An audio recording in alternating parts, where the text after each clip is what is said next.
We left Amsterdam and after a day at sea arrive in Copenhagen. This ends the transatlantic leg of our cruise and begins the Baltic portion.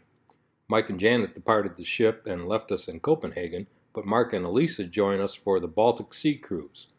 While in Copenhagen, we took advantage of a tour Royal Caribbean offered for back-to-back cruisers, seeing the Little Mermaid, the Royal Palace, and other highlights of the city before being returned to the ship. Hope you enjoy the video. Cheers. Sight of the Little Mermaid, right, Charmaine? Yes, but I don't see She's down here somewhere. And according to the tour guide, the most expensive yacht harbor in Copenhagen. It takes 10 years to get a slip. Yes, yes. I'm going to try her. That's what she said. 10-year wait. And then you get 10 years to save up for the boat. So see if we can find the Little Mermaid down here.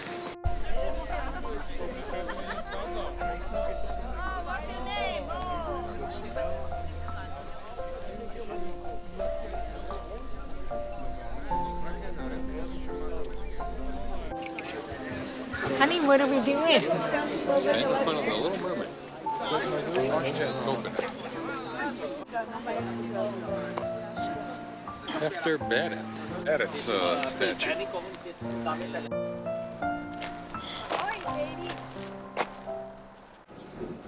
On the right-hand side, coming up the headquarters of the company Maersk.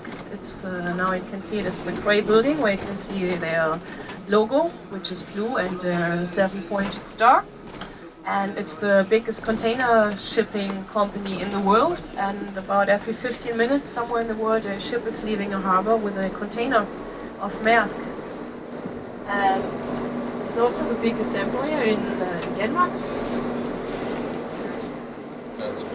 And the 7-pointed star, they say the people working for Maersk, they say the 7 points from the star stand for the 7 days they work per week.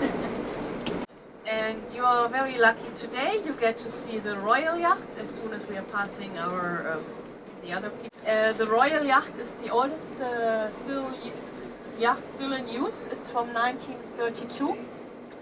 And the Queen is still using it. The Queen's still using it today to go to the Faroe Island or Queenland. And the 2 sheds you can see here, the 2 pavilions, the wooden things. The one with the crown on top is the one where the Queen is waiting for the little boat that will bring her to her yacht. So when she's leaving, there will be a red carpet, but that's pretty much the only very royal thing. The pavilions themselves, they are very down to earth. There's just wood inside.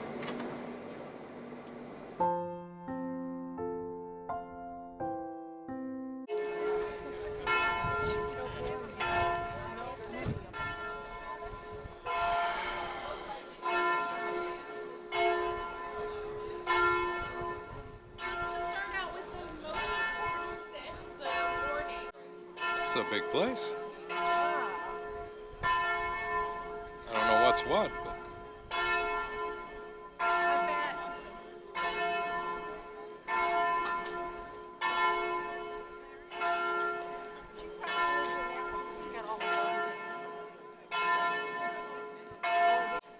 this guy's got looks like some Roman guy or something.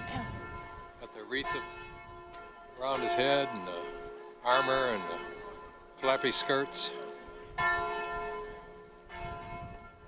you want to walk down?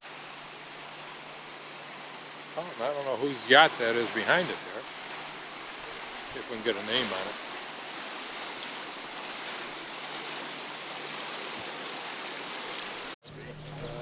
Forever One. No, Forever. Forever One. Let's see if we can find out who that belongs to. It's also an open-air museum, so all the boats that are lying here on the water, they have to have a special look. You couldn't just come in here with your newest and most modern yacht and lie there with your boat. Until the 1980s, it wasn't such a famous place to be because it was all the sailors coming in there for weeks and months after on the sea. And there were just a lot of bars and pubs and brothels around. And it was just in the 1980s that it changed, that people actually started to like to hang out there and go there for eating or just having a drink after work. And then it also became very famous for tourists because it just looked so beautiful with all the colorful houses. And it's also said that the houses are painted so colorful so that the drunk sailors would find their way home more easy than just really trying to remember a number. Harbor also a little bit more attractive and turn it into a cultural harbor rather than a merchant harbor, what it used to be. And on the left-hand side you see a little tower with a green roof. This is an old telephone cell, and like the first cell phone. And you could come here from Monday to Saturday to make phone calls from 8 in the morning until 6 o'clock in the evening. And as everything that you can't use anymore, it's turned into a cafe. So you see they have the coffee maker in there, and they have all the seatings outside.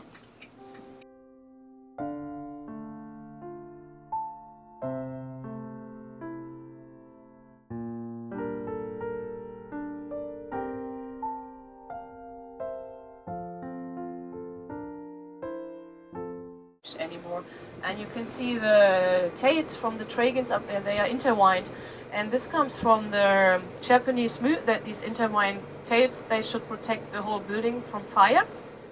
And until now it worked, it didn't burn down, but that's probably also because there was no fire anymore after it's been built.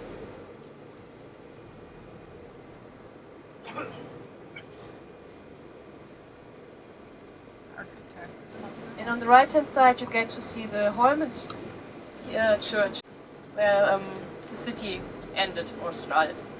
And on the left hand side there's a park called Orsteds Park. It's named after the two brothers Hans Christian Ørsted or Anders Ørsted. One of them actually was a prime minister once in Denmark, and the other one he found out about the electromagnetism. So this park